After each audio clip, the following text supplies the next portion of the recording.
حسن صبر، حسن ادب، قید خانے والوں کے ساتھ احسان، مشقتوں اور تکلیفوں پر ثابت قدمی کا پتہ چلا تو اس کے دل میں آپ علیہ السلام کی بہت عظمت پیدا ہوئی، اور اس نے کہا حضرت یوسف علیہ السلام کو میرے پاس لاؤ تاکہ میں انہیں اپنے لیے منتخب کر لوں۔ چنانچہ بادشاہ نے معززین کی ایک جماعت بہترین سواریاں، شاہانہ ساز و سامان اور نفیس لباس دے کر قید خانے میں بھیجی تاکہ وہ یوسف علیہ السلام کو انتہائی تعظیم و تکریم کے ساتھ ایوان شاہی میں لائیں۔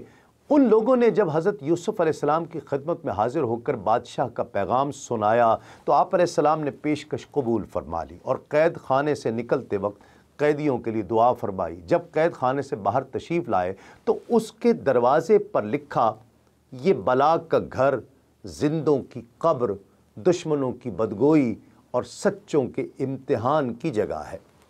پھر آپ نے غسل فرمایا اور پوشاک پہن کر ایوان شاہی کی طرف روانہ ہوئے۔ جب قلعے کے دروازے پر پہنچے تو فرمایا، میرا رب مجھے کافی ہے، میرا رب مجھے کافی ہے، اس کی پناہ بڑی اور اس کی ثنا برتر ہے اور اس کے سوا کوئی معبود نہیں۔ پھر قلعے میں داخل ہوئے اور جب بادشاہ کے سامنے پہنچے تو یہ دعا کی، یا رب آجل میں تیرے فضل سے بادشاہ کی بھلائی طلب کرتا ہوں اور اس کی اور دوسروں کی برائی سے تیری پناہ چاہتا ہوں۔ جب بادشاہ سے نظر ملی تو آپ علیہ السلام نے عربی میں سلام فرمایا۔ بادشاہ نے دریافت کیا، یہ کون سی زبان ہے؟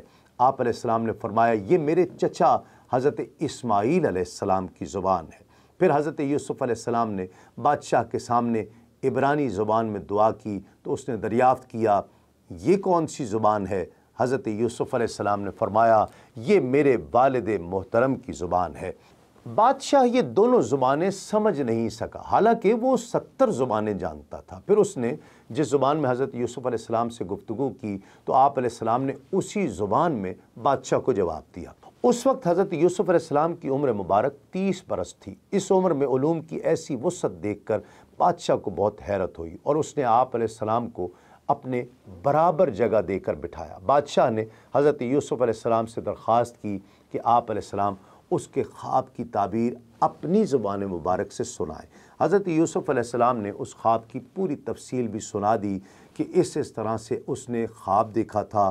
حالانکہ حضرت یوسف علیہ السلام سے یہ خواب اس سے پہلے تفصیل سے بیان نہیں کیا گیا تھا۔ اس پر بادشاہ کو بہت تعجب ہوا اور وہ کہنے لگا کہ آپ نے تو میرا خواب جیسے میں نے دیکھا تھا ویسے ہی بیان فرما دیا۔ خواب کا عجیب ہونا تو اپنی جگہ، لیکن آپ کا اس طرح بیان فرما دینا اس سے بھی زیادہ عجیب تر ہے۔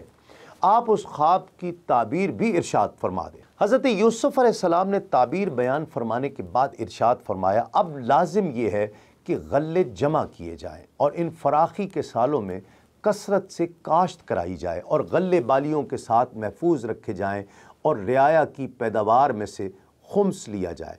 اس سے جو جمع ہوگا وہ مصر اور اس کے اطراف کے باشندوں کے لیے کافی ہوگا، اور پھر خلق خدا ہر طرف سے تیرے پاس غلہ خریدنے آئے گی اور تیرے یہاں اتنے خزانے اور مال جمع ہو جائیں گے جو تجھ سے پہلوں کے لیے جمع نہیں ہوئے۔ بادشاہ نے کہا، یہ انتظام کون کرے گا؟ تو حضرت یوسف علیہ السلام نے فرمایا، مجھے زمین کے خزانوں پر کر دے، بے شک میں حفاظت والا، علم والا ہوں۔ شاہ مصر کے خواب کے مطابق شروع کے 7 سال خوشحالی کے تھے۔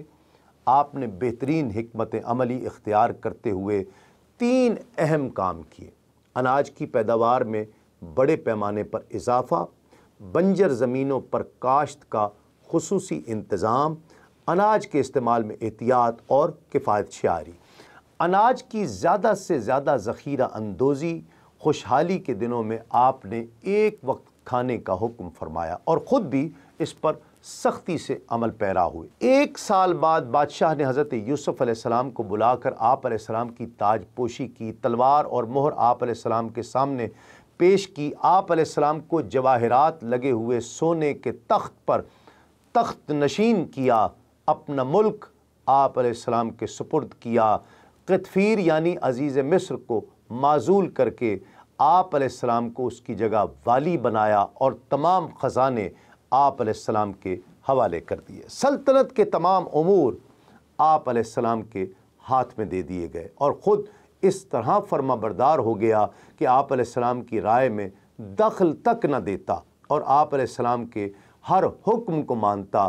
اسی زمانے میں عزیز مصر کا انتقال ہو گیا تو بادشاہ نے زلیخا کا نکاح حضرت یوسف علیہ السلام کے ساتھ کر دیا۔ دین اسلام کے مختلف امور سے آگہی کے لیے ابھی سنو نیوز کا یوٹیوب چینل سبسکرائب کیجئے اور بیل آئیکن کا بٹن ضرور پریس کیجئے۔